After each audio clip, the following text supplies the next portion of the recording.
Okay, welcome everybody. My name is Dimitris Papadimitri. I am the director of the Manchester Jean Monnet Center of Excellence. Welcome to the second seminar for this semester. I'm delighted to introduce a speaker, Jim Hughes, who is a professor of comparative politics and the director of the conflict research group at the London School of Economics.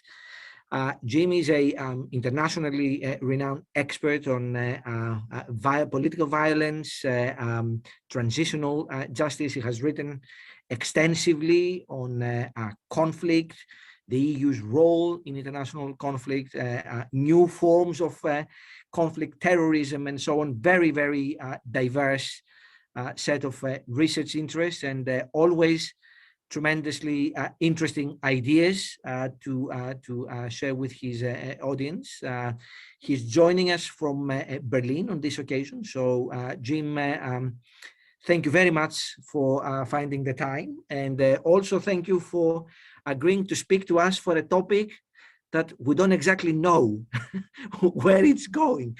I remember when I asked you to deliver the talk, I was not entirely sure whether you would be talking about war or peace or something in between.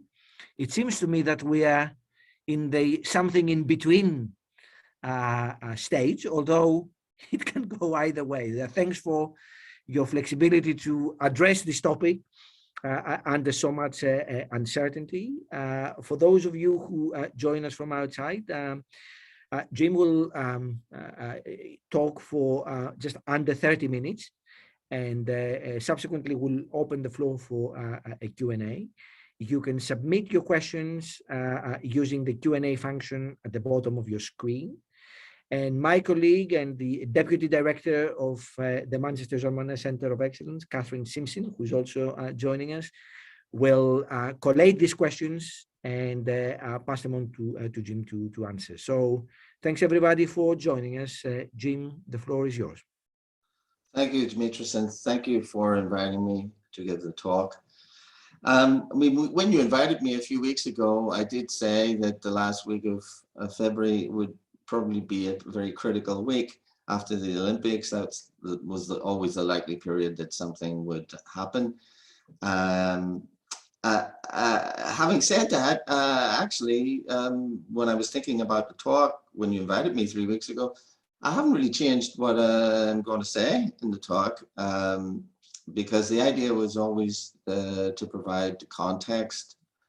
I mean, the focus now for many people, the media, policymakers, and people who are interested in the area and the crisis, is what's happening now, what's happened in the last few weeks. I mean, my interest is more how this fits within the longer historical pattern of relationships between Russia and the West, going back to the breakup of the Soviet Union. For me, this isn't a crisis that was made in a few months or a few weeks. It's a crisis that's been simmering for 30 years. Actually, it's a 30 years crisis. And I mean, that's a bit of a shorter historical time span than Putin was referring to in his long historical diatribe the other night. I mean, he was going back many hundreds of years, but still, it's indicative of the fact that for him, this is a historical crisis also. And so what is the basic nature of the crisis? It is that there is it's not a complete breakdown of relations between Russia and the West, because that would be war. But it's as near as you can get to war as we can be, and it is likely to be war in the case of Russia's relations with Ukraine. So there is a total breakdown. Also, if we listen to what Putin has to say, what we see is a total disenchantment with the West now. So for him, I think it is pretty clear that there is nothing to be gained from having good relations with the West, apart maybe from certain key areas which benefit Russia, such as economic, or in particular energy relations. It's also interesting how, and that is something that has come in the last 3 or 4 weeks, the discourse, especially from Western policy makers, has been very much reminiscent to me of discourse that we haven't heard from the Western policymakers in 20 years, let's say. Talk about international law, discussions about respecting territorial integrity of states, respecting state sovereignty. I mean, that isn't a conversation that you would have had over Syria, let's say. We would have heard that more over Iraq when there was divisions in the West, and to some extent on Kosovo, but really that discussion is framed by the measures that are taken in the immediate aftermath of the fall of Yugoslavia and fall of the Soviet Union in the early 1990s, which is when all of that conceptual discussion about self-determination, sovereignty, secession, and separatism, and recognition, and so on, that's when this discussion is really framed. And that's why, for me, this is really a continuation of that breakup 30 years ago. And it shows that we collectively, I mean, then Soviet Union, Yugoslavia, successor states, Western states, essentially have failed really to deal with those fundamental issues, because here we are 30 years later, and we're still, we're on the verge of a major war over these issues. So I want to spend some time now looking at the origins, trying to track this breakdown in trust, breakdown in relations between Russia and the West. Because after all, in the immediate aftermath of the fall of the Soviet Union, there was a lot of hope, and there was certainly on the Russian side and on the American side a lot of discourse about creating a new architecture for security and a new world, and, more integrated world. And so really what we need to do is track how all those aspirations of the early 1990s have basically dissipated and evaporated over this 30-year period. So that's what I'll spend most of the talk doing, and then at the end I'll think about some of the prospects for the current crisis in Ukraine, and perhaps flag some longer term consequences as I see them.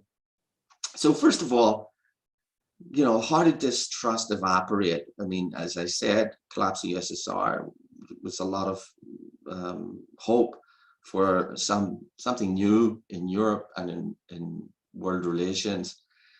Let me begin by thinking about discussing the Badinter Committee, because it was the Badinter Committee, which was a panel of 5 Constitutional Court judges set up by European Council, and its job was to make legal recommendations about how to deal with the breakup of Yugoslavia, but with other consequences for the breakup of the Soviet Union. So how should European powers deal with that breakup, and how do they deal with those issues of self-determination, state recognition, integrity of territory, and so on. And when you look at the papers of the Badinter Committee, which I did not so long ago, actually completely unrelated to this crisis, you can see that they really struggled with dealing with this set of concepts, and they looked at the historical precedents going back 200 years, and they settled on this legal concept of vudi possidetis juris, which was that only the largest administration level within what was considered to be imperial states, and USSR and Yugoslavia were treated as imperial states, only those highest administrative levels would get the right to secede. And then those secessions would have to be affirmed by referendums, and there would have to be some minority protections, which was classic sort of Helsinki kind of approach to the state breakup. Now, the problem is that this approach did two things. First of all, it torpedoed, as Lord Carrington put it, his London conference, which was supposed to manage the peace, a peace negotiation over perhaps keeping Yugoslavia together in some form. And secondly, it didn't work. We had a civil war in Bosnia over these issues, which was settlement imposed by the United States. And then, and most significantly, Badinter Committee said that Kosovo could not secede because it didn't meet the criteria for secession. So it had to stay part of Serbia. And I think that the crisis over Kosovo in 1999 and NATO's intervention in Kosovo, and then subsequent recognition of Kosovo as an independent state, I would say in contravention of Resolution 1244, but also more importantly in contravention and contravened the Badinter kind of signals about how to manage this process of the state disintegration in Eastern Europe. It contravened Badinter, and I think that first sort of undoing of the process of managing the collapse of the USSR in Yugoslavia was one of the first steps on the road to the breakdown of trust with Russia. Now, the sequence here is not perfect because I'm starting with Badinter, but to see the undoing of Badinter, we have to jump ahead to talk about Kosovo, and Kosovo is the first indication of that. So the Russians saw that as a sign of bad faith on the part of NATO. Now, obviously, today we hear a lot about NATO enlargement, and I think it's pretty clear now. The record is that the Soviet leadership was given, and there were numerous iterations of this promise that NATO would not expand 1 inch beyond the boundary of the German Democratic Republic. I think it's pretty clear. I mean, there's numerous references to this in the archives, and numerous officials have gone on the record since, although there are still denials about it. So I think the next step in the breakdown of trusts is in the mid-1990s, when, especially on the part of the newly independent states in the far eastern part of Europe, Baltic states, Poland in particular, start to pressurize to join NATO. And that is reciprocated in the United States in particular. I think in many European countries, there's a lot of reticence about this. But there is a push that begins under the Clinton administration in his midterm.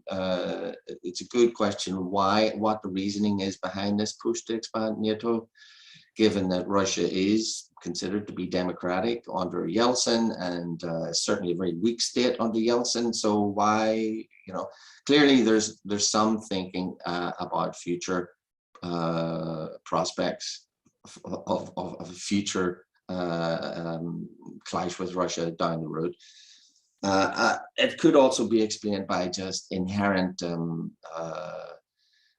elite interests in NATO, in the military side of things, military industrial complex. It could be explained also by just some Russophobic thinking within certain sections of the American elite in particular.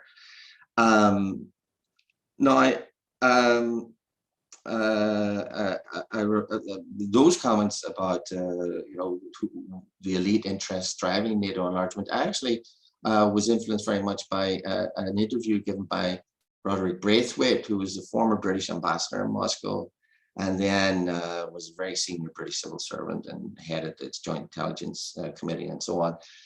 And he gave an interview to the Civil Service Archive, I think it was in '97. And, it's quite interesting to read that, because he just says exactly what I just said now, which is that he was against NATO enlargement. He thought it was provocative. There were too many interests at stake within NATO, within the United States. and in Britain that were pushing this agenda, but he thought it was a historic mistake. So, you know, the way that proceeds in the 1990s and then culminates with the NATO intervention in Kosovo, you know, these are hugely worrying creating hugely worrying security dilemmas for Russia. A third issue, I would say, is the OSCE missions, because of course in Latvia and Estonia, and their closure in 2001 as a precursor to accepting Latvia and Estonia into the European Union. It was a condition that they had to, those missions had to be closed, or that we can get into the European Union, probably not into NATO either.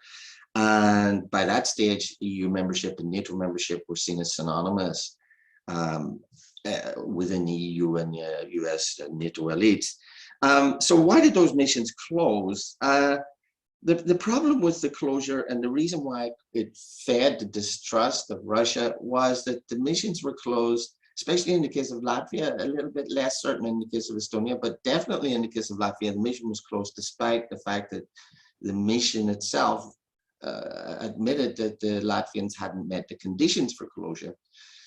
And this is where I think we need to begin to see the OSCE as also part of the problem, because, you know, the NATO states are a huge caucus within the NATO and EU together basically dominate the OSCE. And from this point on, the Russians see the OSCE merely as NATO in under another hat. And to a large extent, I can sympathize with that, because the NATO states act as a caucus within the OSCE, and they more or less act in unison. And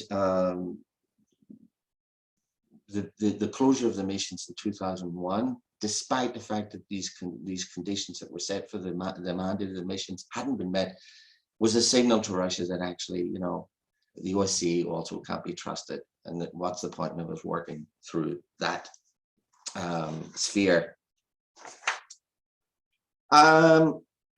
What else? Well, then there's the various arms control agreements. The US withdrew from the ABM Treaty in 2002.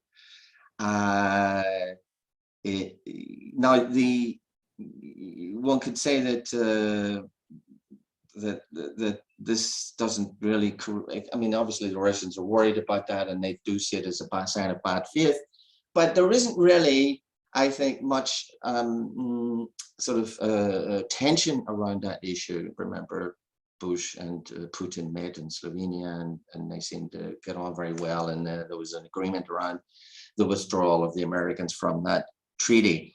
But there were other arms control treaties where the issue is much more fractious, and in particular after 2014, after Crimea and the Euromaidan and the change of government in Ukraine and so on. Then the Americans really intensified the rhetoric about Russian non-compliance with various treaties, especially the INF Treaty. And I mean, there's always been a kind of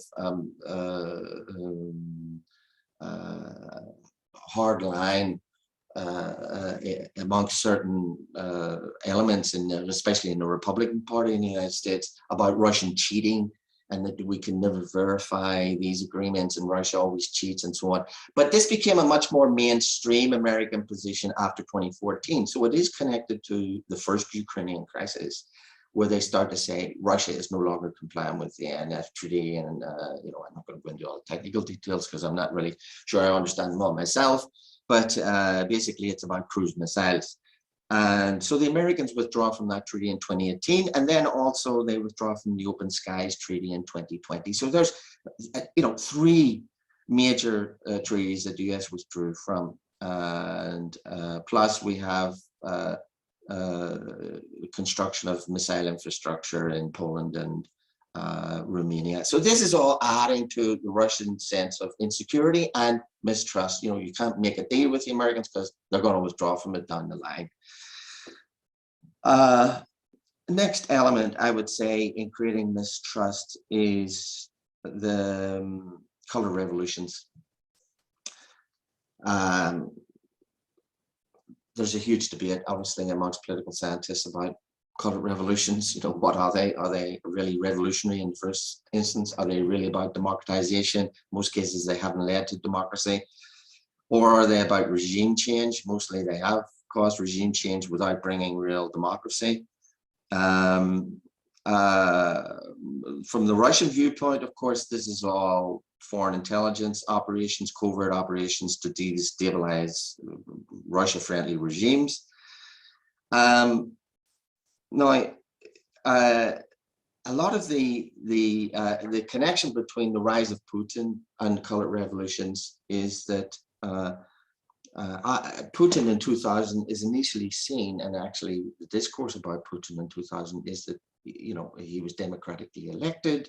He's a new friend of the West. He'd been associated with Russian Democrats like Anatoly Sobchak in St. Petersburg. Boris Yeltsin promoted him, pushed him forward, made him, it was Yeltsin who handpicked Putin.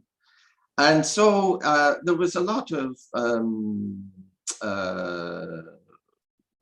positive viewpoints about Putin in his early years, but it very quickly changed. And why did it change? Well, it changed because Putin set about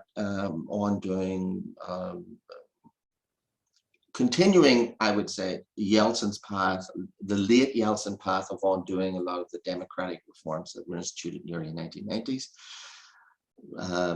Revitalizing a new form of authoritarianism in Russia, strengthening the state, centralizing the state, strengthening the presidency, and doing it under a new ideological guise of a new kind of vibrant Russian nationalism, which also was quite militarized through the crushing of the Chechen insurgency in the Second Chechen War. So Putin basically made himself as a new strong Russian leader, and broke with the democratic trend that was there in the 1990s. Obviously, that creates a lot of concern amongst East European countries and NATO countries and the United States about what is the direction of travel for the Putin regime from, let's say, 2004 or 5. Also because this regime is now basically entering an ideological or a values-based conflict. It's no longer about, very messy technical sort of agreements or withdrawal from agreements. It's about values and ideology now as well. Now, I would say that the United States took its eye off the ball and entered a 20-year period of distraction in undertaking these wars in Iraq and Afghanistan, which did not end well for the United States. And that, to some extent, gives Putin space and opportunities to consolidate his regime in Russia. And I think we see the first round of a potential new conflict between Russia and the West in Georgia in the war in 2008, which the Russians crush Saakashvili's attempt to forcefully reintegrate South Ossetia and Abkhazia into Georgia. And that is, we have to say, is a huge success for Putin. And it also stops any prospect of Georgia joining NATO or the EU, for that matter.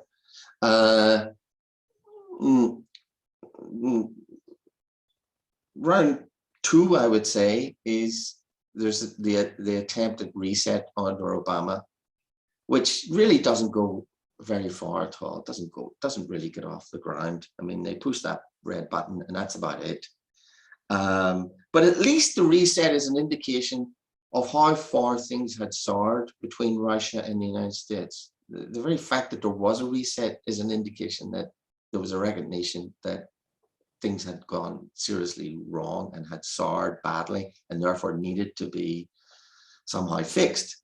Unfortunately, they weren't fixed. I mean, there was a new agreement, a new arms control agreement, and that's probably about the best thing that we can say about the reset.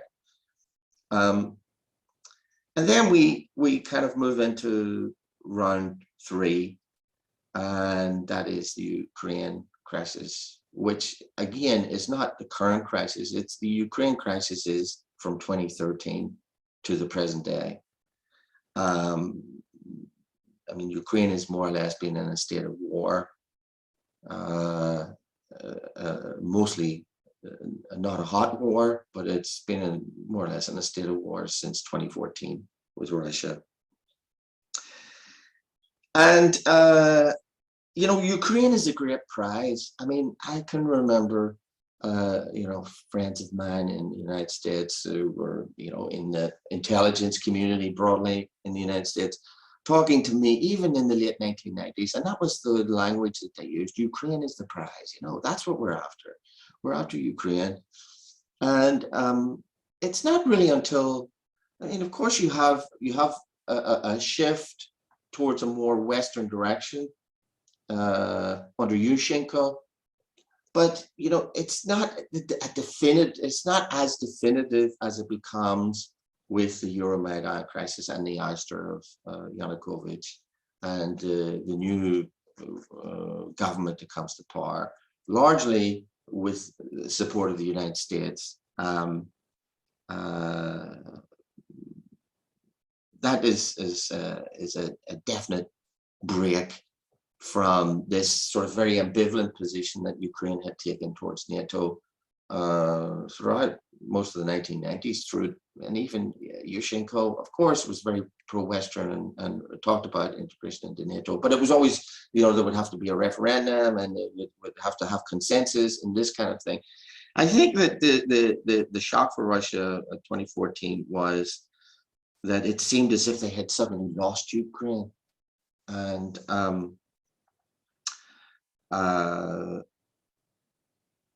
that gives Putin the opportunity to revisit again some of these issues about, you know, boundaries, you know, state sovereignty, territorial integrity, annexing Crimea,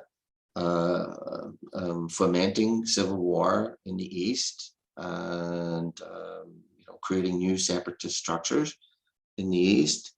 These are you know, ways of revisiting a lot of these unsolved issues from the collapse of the Soviet Union in an aggressive manner.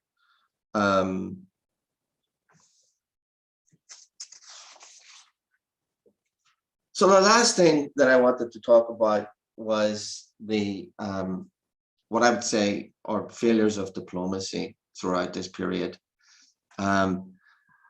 You know, there's a lot of discussion about, well, you know, we give this promise about NATO not enlarging 1 inch to the east, but it was only a promise. It wasn't an agreement. It wasn't a treaty. You know, it wasn't something that we had to, as if, you know, in international relations, your word or your commitment is only restricted to what you sign off on a treaty, as if that is actually even, you know, something that you can hold states to. I mean, that would be ahistorical also to think that a treaty is something that you can hold states to. But the point is that whether it's a memorandum, like the Budapest memorandum, you know, what is that, a memorandum? Or these verbal agreements that are made about non-NATO enlargement. The point is that they still matter for trust. They still matter in terms of the relationships between states. And when these agreements or memorandums or treaties are broken or withdrawn from, it all feeds into the distrust. So, you know, looking at the agreement side of international relations is one way that we can also track this development of mistrust. I think we can also do it in the discourse of diplomacy between Russia and the West since the early 1990s. And I'll give you some examples of that. I remember when America was meeting with Putin, I think it was 2007, and Putin would say, well, look, you know, 1244 Kosovo, is supposed to be part of Serbia. It wasn't supposed to be allowed to be an independent country by Badinter. And Merkel just said, well, we just have a different interpretation of 1244. It's hard to see what that different interpretation would be because, when I read it, I think anybody reading 1244 would think it's pretty clear that Kosovo cannot be an independent state. Whatever it can be, it is not going to be an independent state. That's pretty clear. And another example of that, I would say, is the Bucharest NATO meeting, where they put in the conclusions that Ukraine and Georgia, this is before the war in Georgia, between Russia and Georgia, it's in April 2008, and the NATO countries said that Ukraine and Georgia will become members of NATO. That's, I would say, a rather, unfortunate, if not, very damaging use of language. You could think of all kinds of other things they could have said. We respect, the typical EU approach would be to say, we respect Ukraine's aspiration to be an EU member. It doesn't really mean anything, but, saying the EU would never say Ukraine will become a member of the European Union.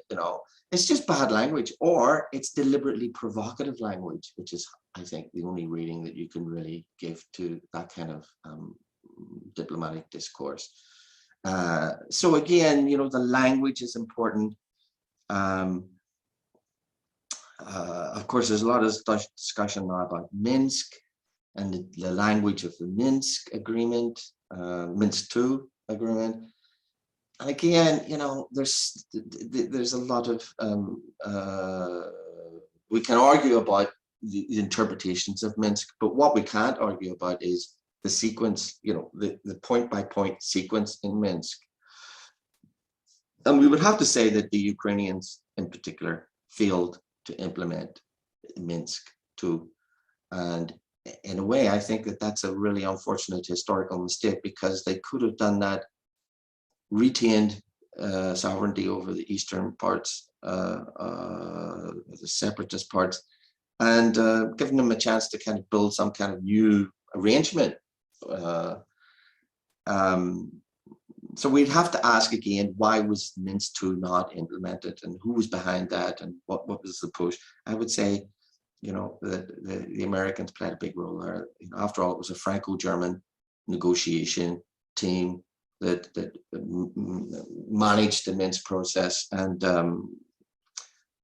the failure of implementation, I think, of course, it was a tough agreement for Ukraine to swallow. There's no doubt about it. But they had support from the United States in non-implementation.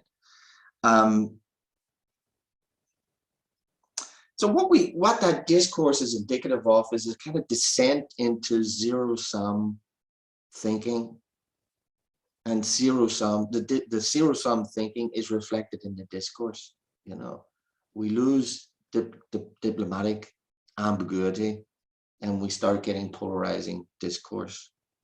Okay, so last few minutes. Prospects. How is this current crisis now going to unfold? Look, I'm not a military expert, but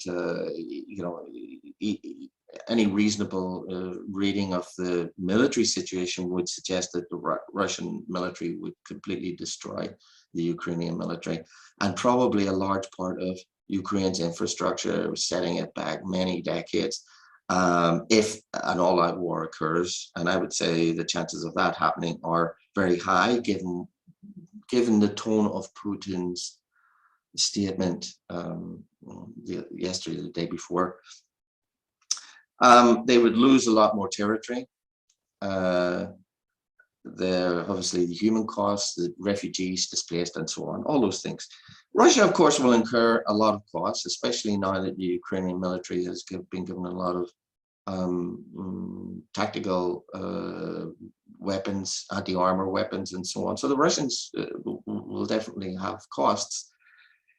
How high is is the big question. I think just in military technology, they're overwhelmingly superior to Ukraine, and therefore it's likely to be a bit of a bloodbath, I would say.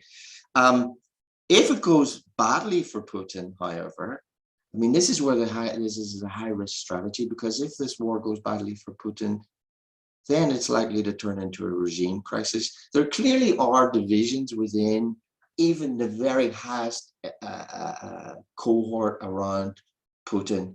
You got an indication of that when we had this insight into the Russian Security Council meeting, and he had this exchange with Naryshkin, the foreign intelligence chief, where you could clearly see there was some difference of opinion, and probably Naryshkin being more cautious about everything. So it's likely if things go wrong, this is a high stakes gamble for Putin. The problem with that is that once he throws the dice, then it's all in. So that will make it a really calamitous intervention, it seems to me.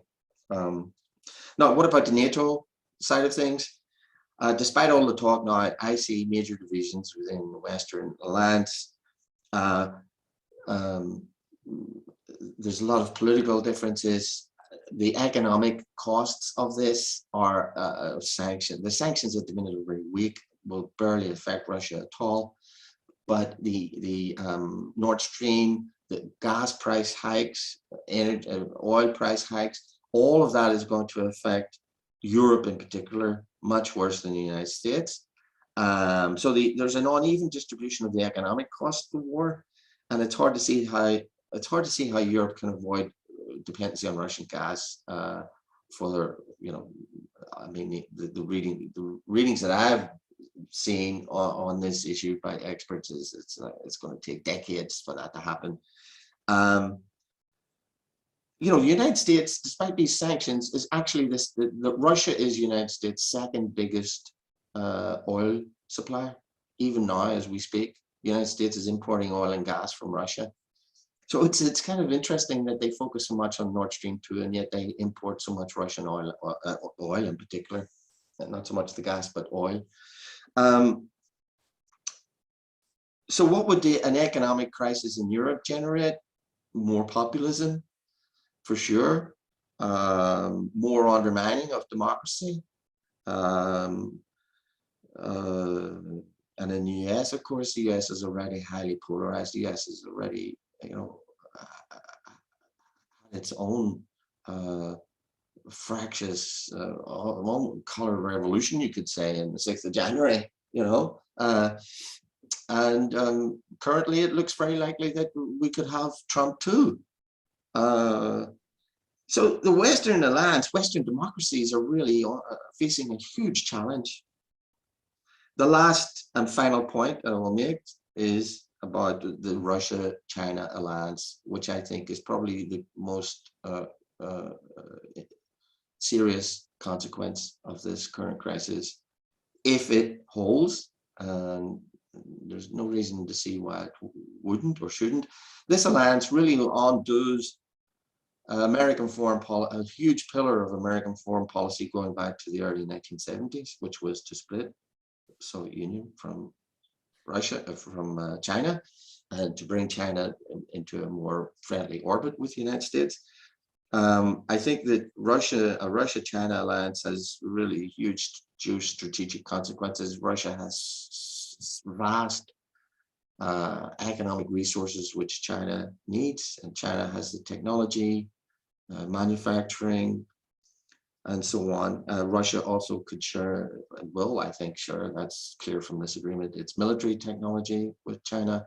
So it's going to create a much bigger strategic challenge for the United States going into the 21st century than if there were good relations between Russia and the United States and the Western democracies. Okay, I'm going to leave it there, Dimitris. Okay, thank you very much, Jim. We are worried even more so than before you started, but I thought it was a terrific... I'm always worried. I thought it was a terrific sort of a review of history and broader geopolitical issues here. Thank you very much for that. As I invite the audience to submit questions, and Catherine will be collating this. Let me perhaps start with a couple of my own, if that's okay. I like very much the way that you described, in a way, a mutual regression on the West, a regression from earlier assurances given to Russia in the 1990s about when NATO will stop expanding and so on, and a regression of democracy within Russia, which of course is clear for everyone to see. I mean, this is a parallel process, but I want you to elaborate a little bit more whether you see any causality between the two. Is one has one caused the other? Is it a cyclical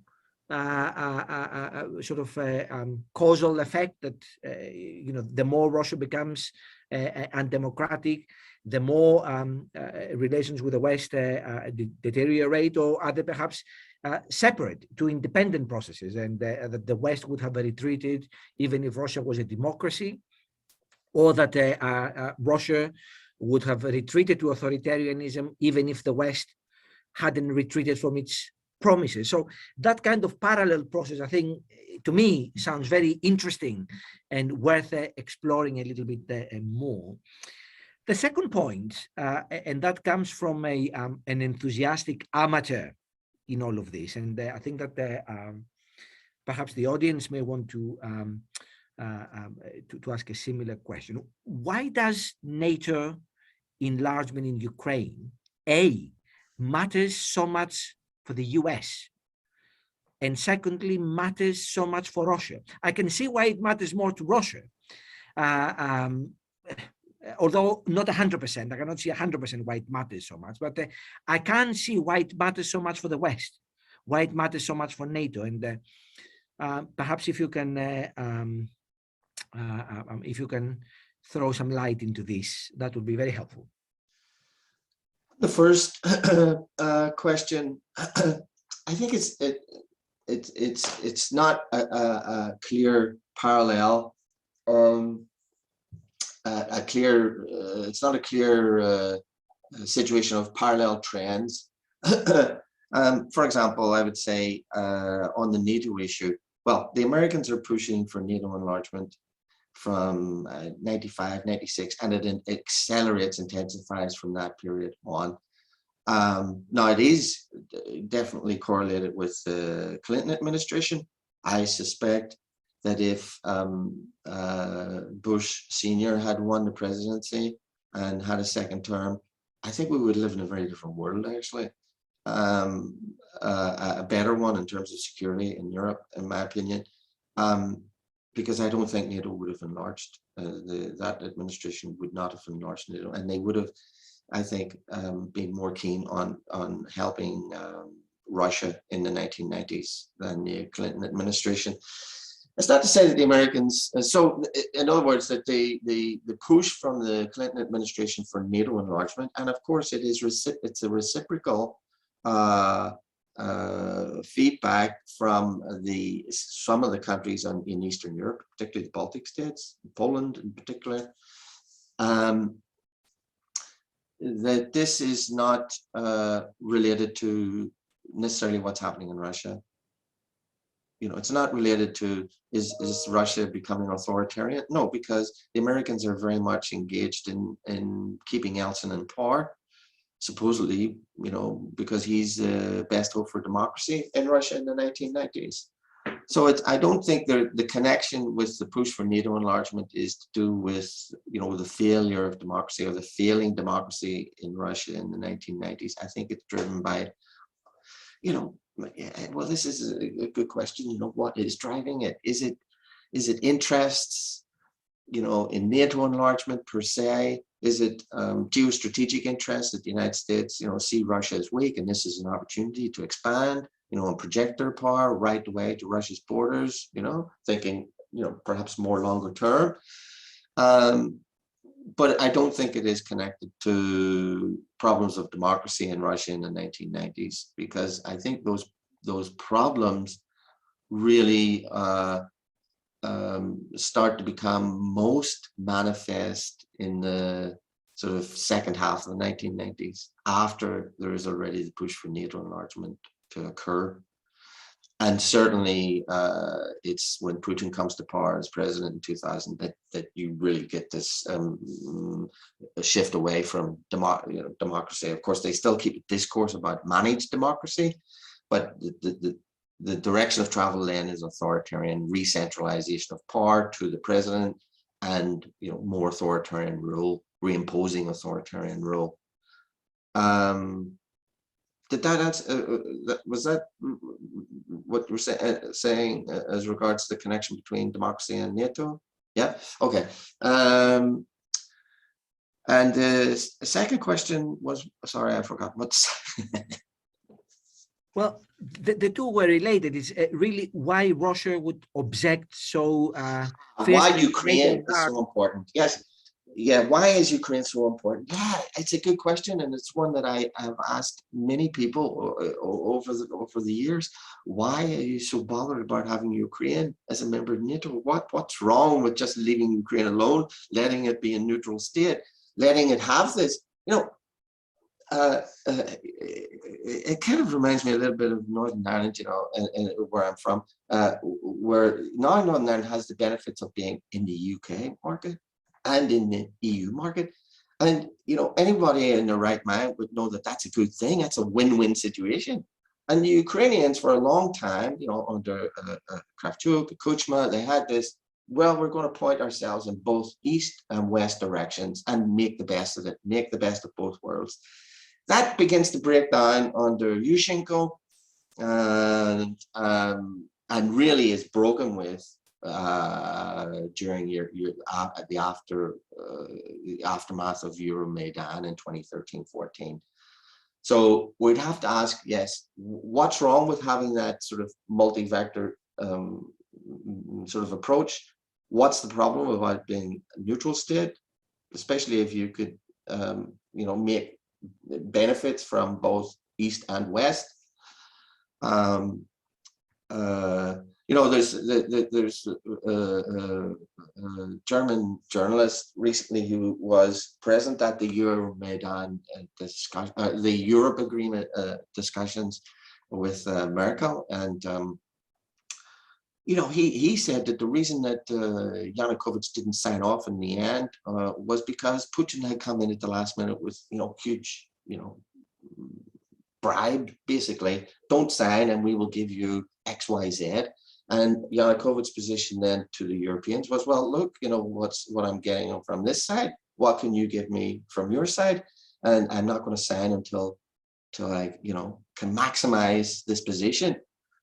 Unfortunately for him, he was removed from power because of the symbolic importance of not, the failure to sign that agreement had such a symbolic resonance for many Ukrainians that they wanted him out. So yes, I mean, it's a good question. What would there be military benefit? Would it be likely that the Americans would station missiles, at the Ukrainian frontier, just a few minutes away from Moscow? I mean, it all seems really kind of, I can see that it's a security issue, but how realistic of a security issue is it? It seems to me, no, not really. So I think it's more, it is more this kind of symbolic power projection on both sides. If Putin can keep Ukraine out of NATO, especially, maybe less so out of the EU, but out of NATO for sure, then it's an indication, it's a reaffirmation of his power vis-a-vis the United States and NATO. If NATO can expand and keep expanding and get Ukraine, then it's a reaffirmation, it's an affirmation to them that, yeah, we are the dominant power in Europe, and Russia is going to just have to be pushed back. Sure. Catherine, over to you. Thank you so much, James. I feel like an undergraduate student. I've got 3 or 4 pages full of notes. It's really brought me back. So thank you very much. We've got quite a few questions. I'm going to shorten them down a little bit. First of all, everybody thanks you for a really great talk. And I think that really does echo everything that's been said so far. The first question is from Marina. She's a PhD researcher at the University of Valencia, and she asks that now that diplomacy is not working with Russia, what could be the possible solutions out from this crisis? And why, to your mind, is the Western world not imposing severe sanctions on Russia? I'll give you all 3 of them. Okay. The second one is from Nico. I don't know where Nico is from, but we'll go with it. And he talks about, the conflict goes back, as you mentioned in your talk, 30 years, with the Russians being irritated by NATO interventions in Serbia and Kosovo.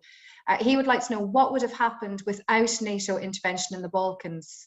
And again, what exactly do you think Russia would have done against Serbian aggression? And the third question, again, talks about how you would explain from Tatiana, and explains, she'd like to know how you would explain the concept of soft power to a Russian diplomat or academic or policymaker, and how that, so they could understand that soft power is being used as kind of a Western propaganda instrument. But she also would like to know what do you think of Belarus and its relations with Ukraine?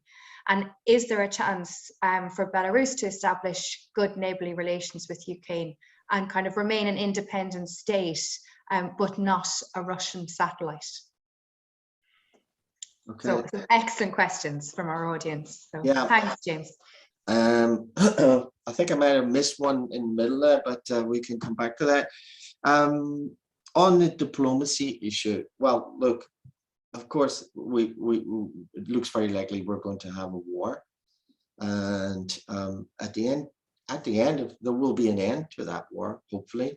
And diplomacy is a bit like a boomerang. It comes back. You always have to come back to diplomacy.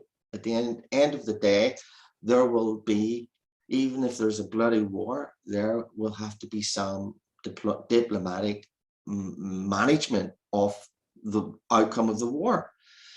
So in a way, what we're seeing now is just positioning for the various scenarios. And the likely scenario, it seems to me, is there will be a war. How extensive that war will be is open to question. But ultimately, we have to come back to diplomacy. So if Putin wants Ukraine to be neutral, it seems to me the only way he's going to get it now is to go to war with Ukraine, unless there is a complete change of position on the part of the Americans, which seems very unlikely. I mean, it's inconceivable. I mean, it's not impossible, but it's inconceivable. I mean, what you would expect from diplomats is always to come up with some fudge and some ambiguous phrasing that would find a way out of this kind of crisis. So I'm not saying the Americans would have to say Ukraine will never become a member of NATO in the same way that they said once that Ukraine will become a member of NATO. But they might be able to come up with some form of words that satisfied the Russians about de facto neutrality of Ukraine. That's possible, but I think that's going to come after a war. Why not? Why are there not tougher sanctions? Well, I think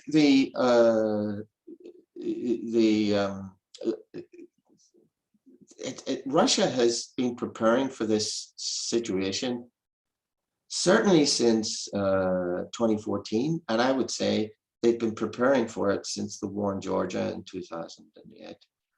They've been preparing. They know, they have been expecting that there would be some future significant confrontation with NATO, with the United States, and that they would be there would be economic measures taken against them at some point in the first kind of phase of a confrontation. I mean, Boris Johnson yesterday referred to the sanctions as a barrage, so that gives you an indication of what he's thinking. So the Russians have insulated themselves very effectively. They have a huge war chest, which will, allow them to basically not suffer too much economic damage internally for many years. They have Europe dependent on their gas supplies. The United States, as I say, is still buying Russian gas. Oil and gas prices Gazprom's profits went through the roof last year. So even by supplying less gas to Europe, because the prices are so high, they're making as much, if not more, profit. The main loser in all of that are certain European economies and the European population generally, because we are going to have a lot of economic consequences flowing from this standoff and war. And if the energy flow is interrupted, well, then if there is an energy flow interruption, like if Russia says we're going to switch off the gas or we're not going to supply oil to the United States or something like that, it's oil prices will rise. Gas prices are already rising. I mean, even I heard someone on the news this morning saying they'd increased 10% just in a couple of days. I mean, this is going to have political costs in the Western democracies. The United States is facing one of its worst winters in a long time. People will notice these things immediately, already noticing these price rises. So when you ask why they're not tougher sanctions, well, that's one of the reasons, is that I think there is a recognition outside of the discourse and the rhetoric in the information war. Of course, you want to say we're imposing tough sanctions on Russia, but really what you have to say to your policy advisors behind the scenes is that we're not in a position to impose tough sanctions because it's going to really affect us more than it will affect the Russians. But you can't say that publicly. The soft power, yes, I mean, Russia is just, outside of using its economic resources, Russia really never shown any interest in soft power. And what soft power would it be, so I wasn't really sure what the intention was behind that question. Was it that they have soft power that they should use, or was it just a reflection on the fact that they don't have soft power as a weapon? I think it was more how they don't have soft power as a weapon, and how to explain that as a consequence of the fact that it doesn't feature in the psyche of Russians in general. So in order for them to understand it that little bit better. Yes, well, then we would really have to spend a lot of time talking about, culture and popular psychology and so on. I mean, there's no doubt that Russian, well, look, then we're into a whole sort of stereotype conversation. I think it would be better just to say that clearly Russia doesn't have much in the way of soft power to use in these situations.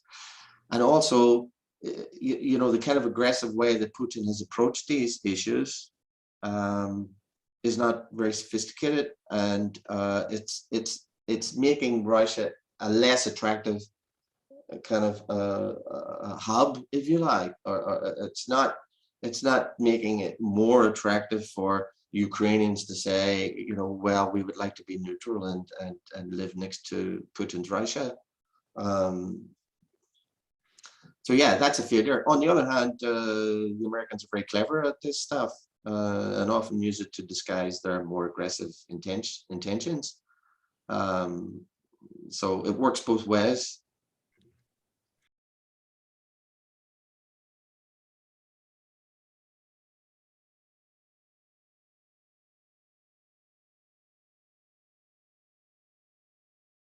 Thank you so much. Thank you. That's great. I think we have run out of time. Okay. Let me just take this opportunity to thank the audience for joining us, and of course thank Jim for what I thought was a brilliant and very, very informative talk. We were a little bit more worried, but a lot wiser. So I think that there are two sides to this. It was wonderful to see you, Jim, and thanks again for joining us. There will be a coming seminar in 2 weeks' time. Join us for that. We will be looking at the civil society in Southern Europe, completely different topic. But in the meantime, you take care, and thanks for joining us once again. Thank you. Thank you.